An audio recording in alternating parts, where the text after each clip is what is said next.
réclamez donc ce que la commune a dû payer parce qu'elle est allée en justice au nom de la commune a le droit de réclamer. J'entends bien cela.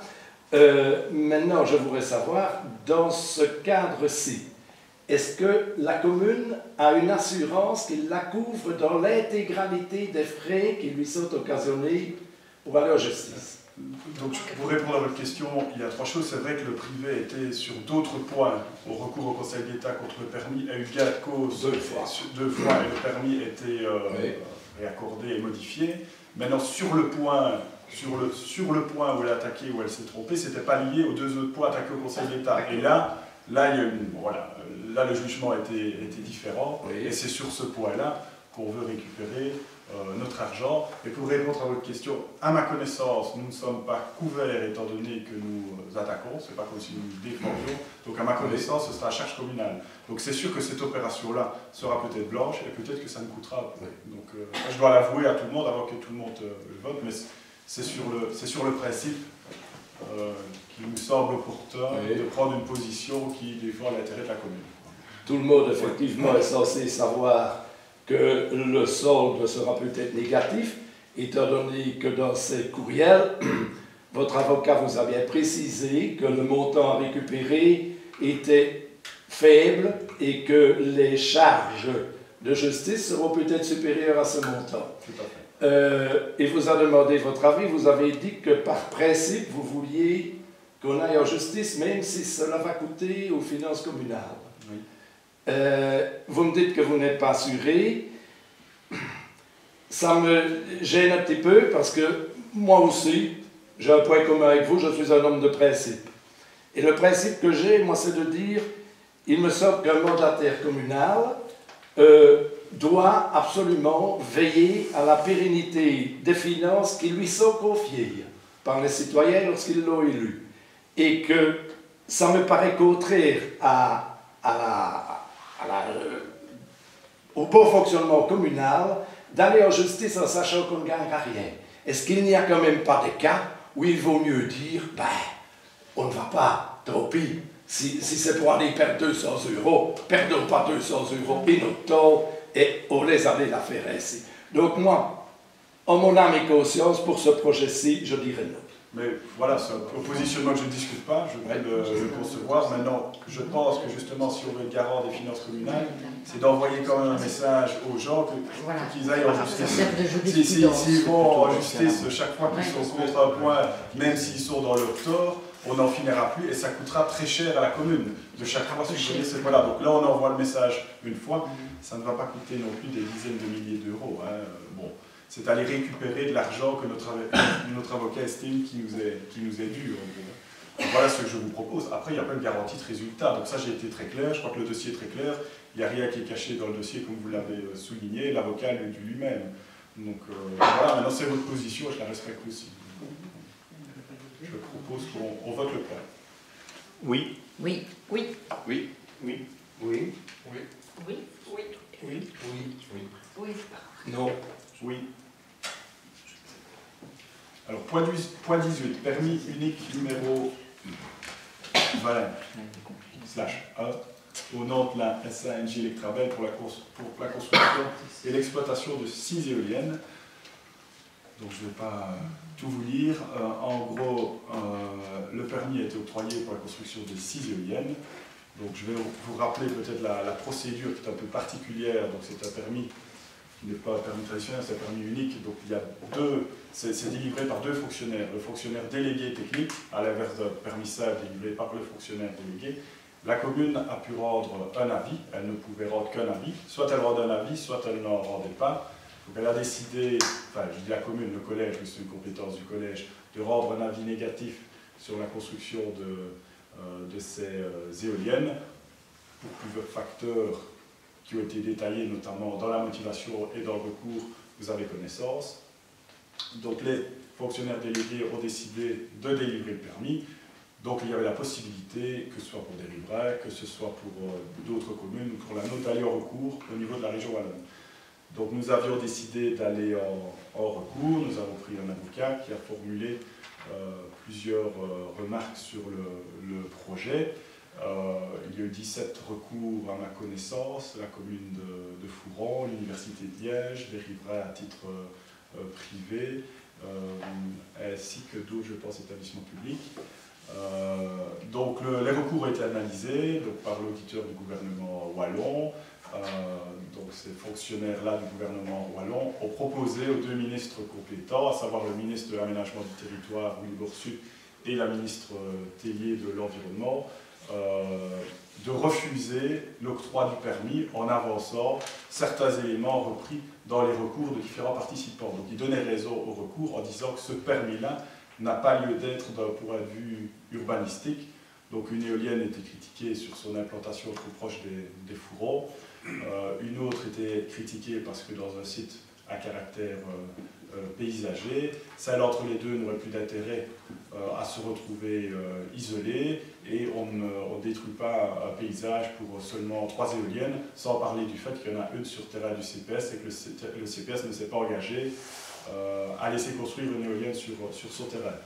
Donc pour tous ces éléments, une proposition de casser le permis a été faite aux deux ministres compétents de la région wallonne. Le premier, M. Borsuc, qui en a fait part publiquement dans la presse, a dit « moi j'étais contre ce permis ». Mme Tellier a dit « moi j'étais favorable à ce permis ».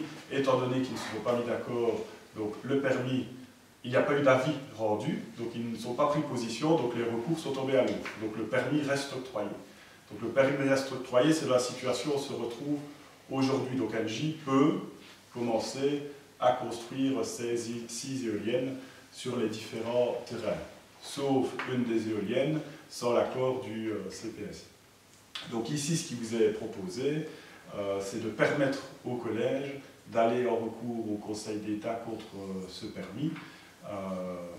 Voilà ce qui est proposé. Donc de nouveau, c'est pour rester en justice, c'est le Conseil qui mandate le collège d'avoir la possibilité de le faire. On n'est pas encore obligé de le faire, on nous laisse la possibilité de le faire, et en gros, ce serait la proposition qui serait faite par le collège. Voilà. Je vais essayer de résumer, j'espère que c'est plus clair, parce qu'on entend beaucoup de choses et c'est assez compliqué. L'échéance est toute proche, quoi. C'est pour 2 ans.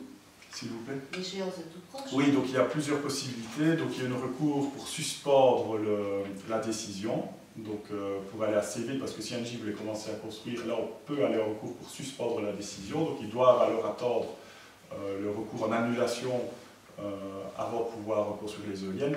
Là, les échanges avec Engie laissent sous-entendre qu'ils ne sont pas pressés à commencer à construire les éoliennes sans attendre le recours. Maintenant, ça, je ne peux pas le garantir non plus. Mais nous, si on veut aller en justice, il faut passer au conseil communal. Et il faut décider aujourd'hui. Voilà, je ne sais pas quel est votre avis.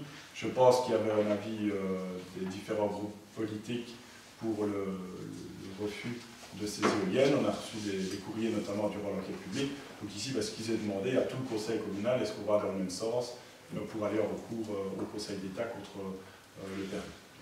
Et il y avait une discordance aussi entre le courrier SPE qui parle de 5 éoliennes et Engie qui parle de 6 éoliennes. Ou alors SPE a déjà fait l'inspection de celle du CPS. Non, je pense qu'il y a eu un projet d'Engie avec 5 éoliennes, puis il y avait un projet de Vortex avec je ne sais plus le nom d'éoliennes, puis ils ont fusionné les deux projets. Et je pense qu'au final. Et c'est vrai que, voilà, même au niveau du SPE, c'est un accord favorable conditionnel à beaucoup de choses, et je ne suis pas sûr que toutes les conditions étaient respectées. On aurait préféré qu'ils rendent un avis défavorable pour un point précis qui n'est pas rencontré, mais ça a été fait dans l'autre sens. Voilà. Je crois qu'il y a beaucoup d'éléments dans ce dossier, c'est assez subjectif en soi, parce que on n'est pas contre l'implantation des éoliennes globalement sur le territoire wallon, mais c'est vrai qu'on les voit fleurir partout, et comme le démontre en tout cas l'avis des deux fonctionnaires rendus aux deux ministres, c'est peut-être pas le terrain le plus adéquat entre nos deux communes. Qui plus est, on essaye de développer des partenariats pour faire un parc paysager de notre commune avec la commune globale de Fouron. Il y aura d'ailleurs une conférence de presse ce lundi là-dessus. Sans parler des nuisances pour certaines habitations à proximité, mais je pense que ça dépassera quand même plus largement le cadre des nuisances de proximité. Je crois que ça aura un impact important sur une bonne partie de la commune en termes de visibilité. Ça, c'est vrai que c'est assez subjectif, mais la région wallonne dessine un cadre pour les accepter et on considère que le cadre n'est pas totalement rempli par rapport à l'implantation proposée. Voilà, je ne vais pas être plus loin. Question que je me pose, est-ce que des communes comme Fouron, par exemple, est-ce que tu as connaissance, est-ce qu'eux aussi décideraient d'aller en recours au Conseil d'État? Oui. Parce que, bon là, il y a toute une série de personnes qui pourraient aussi les priver. Est-ce que les gens vont encore se manifester? Et deuxième question, est-ce qu'on a une idée du coût pour la commune d'un recours au Conseil d'État si on allait en recours au Conseil d'État? Oui. Donc l'inscription est de 200 €, oui. Mais les frais d'avocat sont plus importants. Ça, oui. Mais c'est parce que j'ai déjà entendu dire que la procédure au Conseil d'État, c'était une procédure relativement coûteuse. Mais maintenant, voilà. C'est vrai que ça a un certain coût. Ben voilà, si tu as le choix, je crois que ça dessine. Ça a un impact énorme sur notre commune. Donc oui, bien sûr. La commune est allée au Conseil d'État en 2008 contre un arrêt du gouvernement wallon qui imposait la réhabilitation du site des Trix à Bombay. Hein.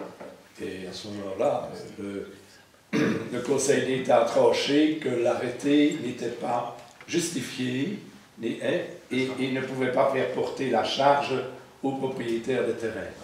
Et ça en est resté là. Mais il y a eu bien sûr des frais au Conseil d'État. C'est parce que quelque part, on va faire supporter aux communes, parce que tu parles de décision, une non-décision des ministres. C'est un peu... Alors, ils ont des fonctionnaires techniques, ils ont des gens pour rendre un avis, je dirais, technique, hein, parce que le ministre, ben, voilà, on ne sait pas tout savoir, bien entendu. Mais ça veut dire que c'est un peu une façon de se débiner. On ne prend pas de décision, automatiquement le permis suit son cours et est autorisé.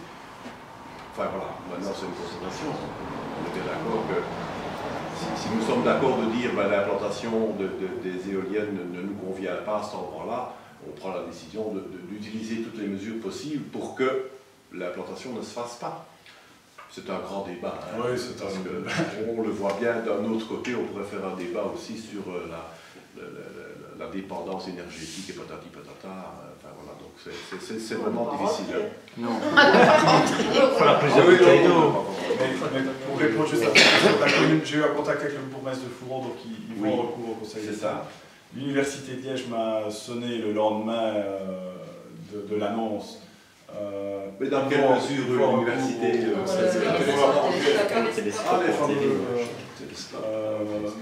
la région flamande ira en recours au Conseil d'État aussi, donc plusieurs partis vont déjà aller en recours au Conseil d'État, après chacun a ses motivations propres. Voilà, c'est vrai qu'on propose d'y aller également, et c'est vrai que l'Université de Liège, mais vous avez peut-être vu les articles dans la presse, il y a un projet dans la zone de plus de 2 milliards d'euros, avec énormément d'emplois, et le projet d'éolienne pourrait être contraire à ce projet, en tout cas, si on en croit l'ULG, pourrait mettre à mal les chances d'obtenir ce projet mondial sur la Belgique. Je ne dis pas sur la commune de Dahlem, parce que je pense que ce n'est pas sur la commune de Dahlem, mais on est dans la zone qui doit rester calme en termes de vibration. Mais la ministre Tellier est un peu revenue sur sa position parce qu'elle donnait son accord aux éoliennes à l'encontre du projet du télescope et maintenant elle a dit que, à sa connaissance, il n'y aurait pas d'incompatibilité entre les deux. Mais que le projet du télescope venant après le projet des éoliennes, on donnait priorité à l'ordre chronologique.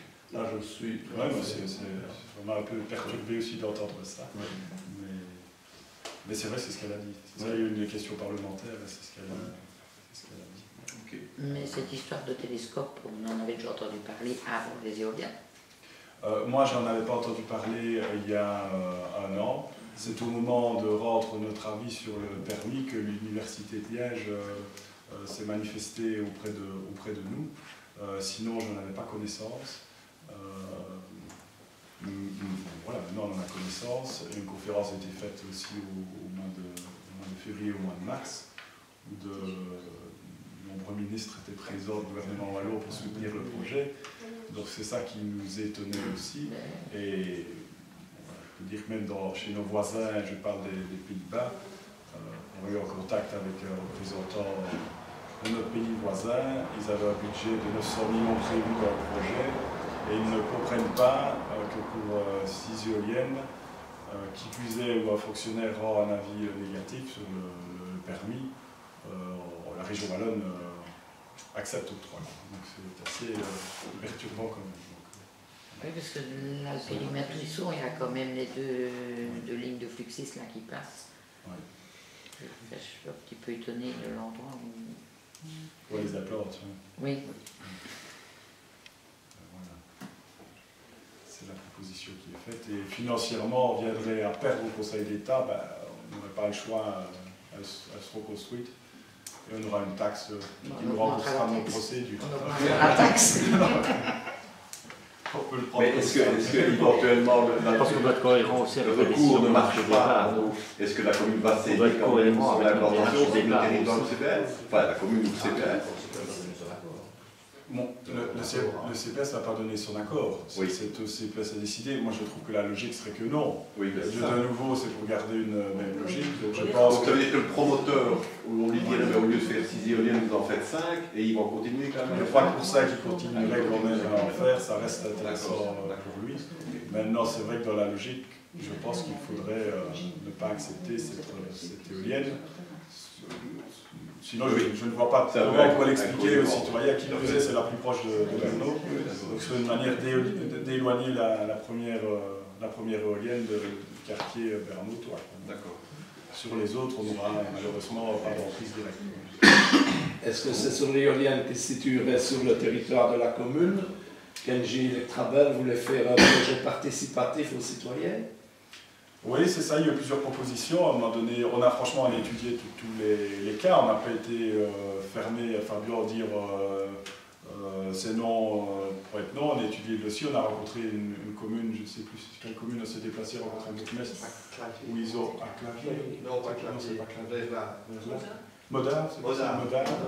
Ou alors là, la commune a acheté une éolienne qui gère l'éolienne. En effet, ça génère certaines rentrées qui ne sont pas si importantes qu'on peut le penser. Il y a aussi des participations qui sont proposées sur les éoliennes où les gens peuvent acheter des parts, par exemple 1 000 € de parts, et ça va leur générer après quelques années, ils estimaient, pas un promoteur éolien, ils estimaient 6%. Maintenant, j'imagine le riverain qui est derrière qui va mettre 1 000 € et qui aura 6% chaque année de 1 000 €, c'est-à-dire pas grand-chose, 60 €. Je ne suis pas sûr que ça changera considérablement sa vie parce qu'il plafonne souvent cette plafonnement. Même si ça fait du 15%. Oui, et il faut être très vigilant sur le projet participatif aussi, parce qu'il faut savoir que lorsqu'il y a un excédent de production d'électricité, le gérant du parc éolien en met un drapeau. Il les arrête.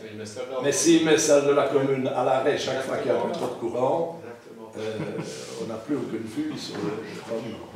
C'est pour ça qu'on n'a pas voulu se lancer non plus là-dedans. On avait pris un consultant pour nous conseiller sur les possibilités, après avoir étudié le tout et avoir été sur place à minuit à Rimst, à 400 mètres, 600 mètres, 800 mètres de néolienne pour s'en rendre compte nous-mêmes. On s'est quand même rendu compte que dans un endroit calme, en soirée, on l'entendrait, les gens l'entendraient avec certitude. La journée, peut-être pas, mais en soirée, oui. Voilà. Étant donné qu'il n'y a pas d'autoroute, etc. à côté, donc de nuisance. Donc ça, on ne peut pas dire aux gens, non, c'est pas vrai, vous n'entendez rien. Ça va être un gros mensonge. Je propose qu'on vote le plan. Oui. Oui. Oui. Oui. Oui. Ah oui. Oui. Oui. Oui. Oui. Oui. Oui. Je vous remercie. Y a-t-il des questions? Je pense que M. Fléché. Pardon, il y a un point en urgence concernant en effet les fabriques des lignes qui ont rendu. Daniela.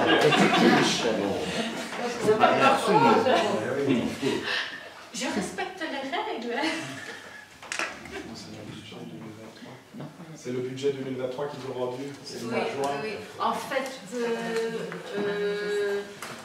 l'évêché impose chaque fois des dates bien précises pour rentrer les budgets. Et il faut savoir qu'une fois que les budgets sont rentrés, on a 40 jours pour statuer sur le budget. Or, cette année, ils devaient rentrer leur budget pour le 27 juin. Donc ça nous a amené à faire un conseil communal au mois de juillet. Donc c'est pour ça que le point en urgence était reporté de 20 jours de prorogation. Voilà, je vous propose d'accepter l'urgence. Oui. Oui. Oui. Oui. Oui. Oui. Oui. Oui. Oui.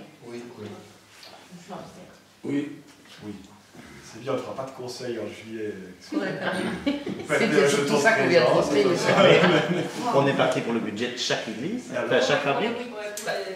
Oui. Ah oui, tu as les comptes et tu as le budget. Et donc maintenant, on propose de prolonger le délai, c'est ça? De 20 jours. De 20 jours, est-ce que tout le monde est d'accord là-dessus? Oui. Oui. Oui. Oui.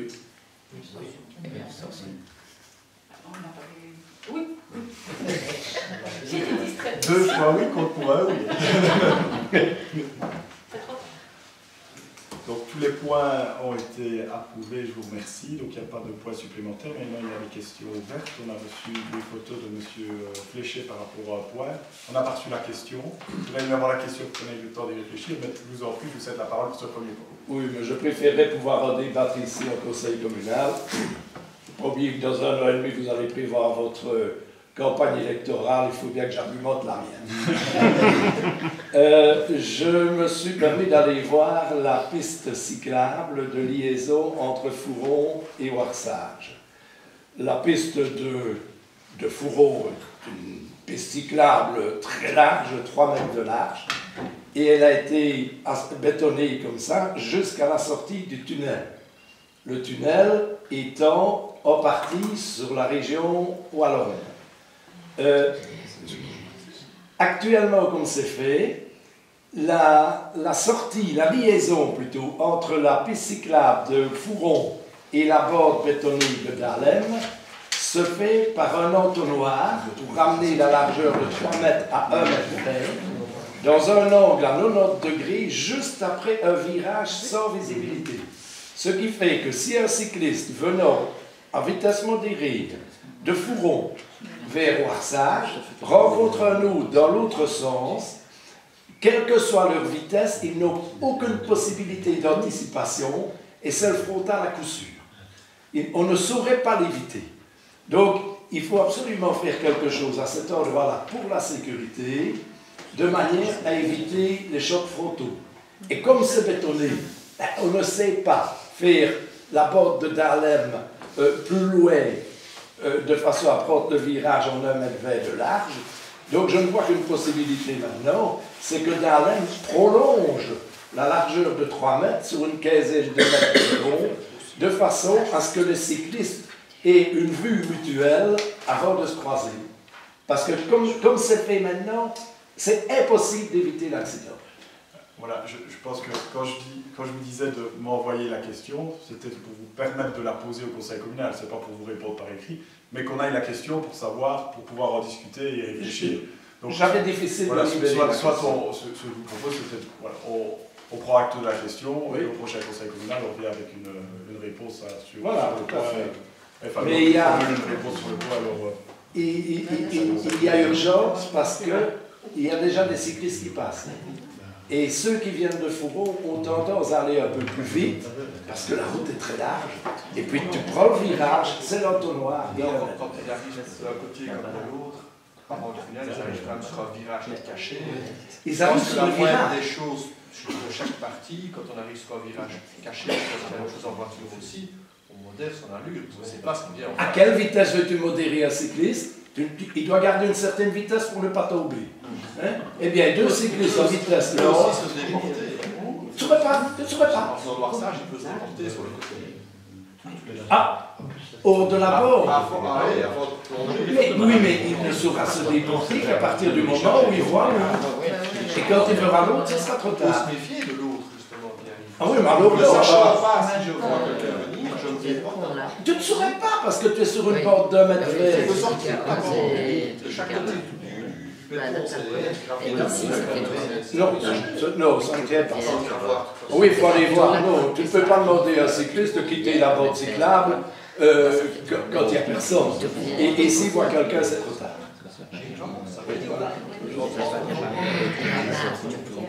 C'est ça. Oui. Pour être conseiller pour les CI, Oui. j'ai trouvé qu'il n'y avait pas de changement par rapport à avant. Il n'y a pas de changement. On roule sur quelque chose de propre, mais dans le virage, quand j'arrive au pont, quand je viens de Fourreau, d'office, je ralentis parce que je n'ai pas de visibilité. Et en plus, c'est très bien, il y a un tunnel, un petit tunnel. Et tu vois rien après le tunnel, donc d'office, tu ralentis. Un petit tunnel? Le tunnel, le pont du chemin de fer. Il est bétonné. Il est bétonné, oui. Mais avant, quand il faisait sec, qu'est-ce qu'on faisait? C'était comme s'il y avait du béton. Bah, on faisait doucement, mais maintenant on ne fait plus doucement avec le béton qu'il y a. Pour moi, ça, il n'y a pas de différence. Moi, avec mon VTT électrique, Ah ouais. je roule vite, mais quand j'arrive au pont, je ralentis. Je sais bien que je vois rien, l'angle, il est mort. L'angle est mort et c'est le rétrécissement. Il n'y a rien à faire, ce rétrécissement ne peut pas rester. S'il y a un accident là, je vous garantis que votre responsabilité sera engagée. Ça va contre toutes les notions de sécurité, ce qui se passe là. C'est un entonnoir pour orienter le cycliste vers le cycliste qui vient en passe. C'est exactement la même chose que la poule qu'on met dans l'entonnoir pour lui couper la tête. Hein. C'est pareil. Mais je pense que depuis que vous avez été, le service travaux a mis un bord à gauche et la visibilité est encore changée. Je suis allé cet après-midi, je suis passé et le bord est là, et encore une meilleure, vous n'avez pas vu le bord. Je n'ai pas vu le bord. Ah ben alors c'est dommage. Vous rouliez trop vite. Je n'ai pas vu le bord, je regarde la piste. C'est peut-être à la pied. C'est dommage de ne pas avoir vu le bord, vous auriez pu vous arrêter et vous reposer. Juste là au pont, il y a un bord qu'ils ont mis avant. Mais moi j'ai vu la piste et la piste est très dangereuse, Michel. Je t'assure, ce n'est pas une critique, c'est un conseil, vraiment, il faut le faire. Et vous êtes d'accord qu'à gauche et à droite de la bande de mètre vert, on sait rouler. Mais c'est pas le béton, mais on sait rouler. Mais on ne va pas faire le débat de cette histoire-là. Cette piste ne sert à rien pour les cyclistes. Un cycliste sur un vélo de route ne peut pas prendre cette piste. Vous avez remis ces jours-ci des chaînes de raclage, hein, le long de la piste. Il y en a sur la piste. Tu ne verras jamais un cycliste avec un vélo, avec des boyaux de fait 3 qui va aller dessus. S'il veut faire de la vitesse, c'est sur la route. Ce n'est pas de la vitesse. Ce n'est pas de la vitesse. S'il va avec son boyau de 23 et qu'il roule à du 15 à l'heure, il ne fait pas de la vitesse. Les cyclistes ne vont pas aller sur ceux qui font de la route, ne vont pas aller sur les pistes. Eh bien, les autres n'avaient pas besoin de cette borde. Les autres, les VTT, mais le tourisme. Il n'y a pas que les VTT, il y a les trottinettes, il y a les poussettes. Quand on a des petits trous, elle a pris des petits trous sur cette borde et qu'on a bougé les roues sur cette borde. C'est bien agréable, on est en sécurité, on a une borde plate, sinon c'était de la boue, des pierrailles, c'était impossible. Donc il y a beaucoup de gens qui vont se promener, des poussettes, on peut passer en poussette toute l'année. Après, parfois, on est un peu dans. Il y a de la terre, etc. qui laisse mal, mais on sait passer. Donc ça, franchement, je crois que c'est une utilité. Oui, maintenant, je n'en disconviens pas. Je n'en disconviens pas, maintenant ça a une utilité même avec les poussettes parce que vous pouvez rejoindre Fourreau. Autrement, précédemment, quand on était au bout, il fallait bien faire demi-tour, parce qu'on était dans la boue. Mais il faut reconnaître que moi je suis un défenseur de la mobilité douce et je suis contre les bétons dans les chemins. J'aurais préféré nettement un entretien de chemin, qu'on réserve cela à la mobilité douce, aux VTTistes, aux cavaliers, aux piétons. Mais la bande du milieu ne sert à rien pour ces gens-là. Alors, quelqu'un avec des roues au boyau n'aurait pas pris ce chemin. Mais bien sûr que non. Mais maintenant non plus. Donc ce chemin, c'est... Alors, si maintenant on prend la moyenne globale du vélo touristique, Oui. Sont un groupe de gens qui vont travailler. Ce ne sont ni des gens avec des VTT, avec des pneus larges comme ça à cale, qui eux aiment bien la l'intérieur dedans, et qui peut-être parfois par liaison pour ces bords. C'est pas non plus le cycliste qui fait de la vitesse avec ses boyaux qui lui va prendre la route de Val-Dieu jusqu'au bout. Non, je pense que c'est le vélo touriste qui fait son bouton à présent, qui lui a des pneus moyens avec des dessins et qui s'y retrouve très bien sur ses bords. Vous avez des vélos électriques tels qu'on les voit maintenant. Donc nous on est convaincus que ces bords fonctionnent. Maintenant nous ne sommes pas d'accord de bétonner 3 mètres comme Fourreau le fait. Un, pour une question de budget, et deux, parce qu'on estime que les bords latérales doivent rester aussi plus meubles pour des cavaliers, pour des VTT, pour d'autres mobilités. Je trouve que cette alternative de mettre la borde centrale béton pour les poussettes, les vélos et le reste garder mou pour ne pas que les tracteurs abîment et pour que les autres mobilités puissent y vivre, c'est un bon paquet, c'est un bon compromis. Ça n'engage que moi. Je ne demande pas qu'on lance le débat, je demande simplement que vous sécurisiez l'endroit. D'accord. On va regarder, voilà, tu avais posé la question, je crois qu'on On va regarder, puis on reviendra avec une réponse. Donc vous demandez de bétonner, c'est le clin d'œil. C'est le clin d'œil que je vous fais. Vous demandez de bétonner le chemin qui a fait plus loin. Bétonner oui, de manière à ce que l'eau se voit au moment où on se croise. Et si on se croise dans l'endroit sans visibilité, chacun tenant sa droite, on va se croiser. Et il n'y aura pas de choc frontal. Vous êtes contre le béton, vous demandez qu'au béton. Un petit peu plus. Vous êtes contre le béton et vous demandez qu'au béton. De deux mots, il faut choisir le moindre. Choisissons la sécurité. Je vous propose qu'on... Ben non, il n'y a pas de vote. Au moins c'est une question. Il y a une première réponse, après il y a une décision. On revient avec la décision. Voilà, y a-t-il d'autres questions? Ah oui, j'ai encore. Oui. S'il vous plaît, excuse-moi. Honneur aux dames, et puis je vous cède la parole. Moi, je demandais pourquoi notre nettoyage de route suite aux graviers qui sont maintenant dans les carrefours, etc. Il y a déjà pas mal qui ont été faits. Feneur a été fort impacté la dernière fois. La sortie de la résidence Lambert, il y a une bonne couche de gravier et c'est dangereux au niveau et vélo et voiture. Merci pour les photos. Monsieur Fléché, oui. Je suppose que tous les conseillers communaux, comme moi, ont été interpellés hier par un mail qui nous est parvenu, par un citoyen qui se plaît d'avoir été malmené alors qu'il faisait une mission de remettre une pétition de 67 personnes habitant au Harsage. Devons-nous laisser ça lettre morte ou bien nous donnez-vous une explication sur cette situation? Donc je pense qu'on a reçu un courrier avec une pétition qui était envoyée depuis 2 semaines plus ou moins à l'administration. L'administration a accusé réception, le point est passé au collège et l'accusé de la directrice générale avait été faite aux demandeurs de la pétition. Après une personne s'est invitée. Moi j'avais un rendez-vous, une permanence privée avec une personne concernant la vitesse sur la route. Une personne s'est invitée à cette permanence privée. Et bon voilà, tout le monde n'apprécie pas son bourgmestre. Ce n'est pas une tâche facile quand on prend des décisions. Donc en effet, je n'ai pas une grande entente avec ce monsieur, mais je ne veux pas parler en public sur quelqu'un de privé qui a signé, qui est ciblé. Donc je ne vais pas... Mais je